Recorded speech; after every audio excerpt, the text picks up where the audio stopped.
Delta 9 THC, Delta 8 THC, Delta 10 THC, Delta 11 THC.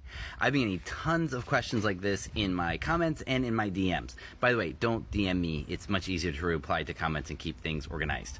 So anyway, I'm Lex Pelger. I do canna education for CV Sciences. This is a new account, so you can help us out with a follow. And as always, ask me anything. Structurally, what's going on is this. This is Delta 9 THC. You see where the double bond is?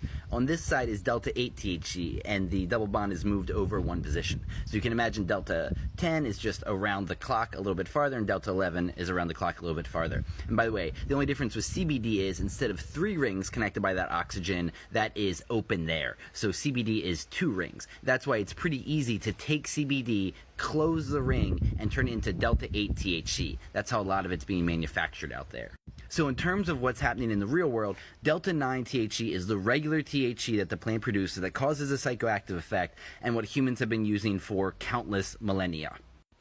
Delta 8 THC and Delta 10 THC do exist in the plant at really low levels, but it's being sold at gas stations and shops around the US and Europe as another way to get high in a semi-legal kind of way. Different states have bans on especially Delta 8 THC. Usually this Delta 8 and Delta 10 THC is not being sourced from a cannabis plant. It's being sourced from CBD from the plant that's been processed synthetically into this psychoactive form that you can sell.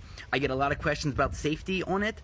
Nobody knows. There's no real studies here. There's some stuff in animal models. The best guess is it's probably not that dangerous.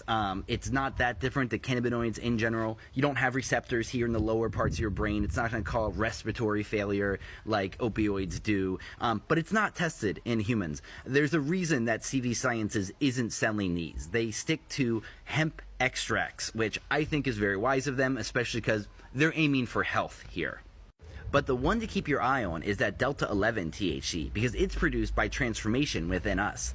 When you orally take Delta 9 THC, your liver transforms it into the Delta 11 form. The Delta 11 THC is something like 5 to 7 times more psychoactive.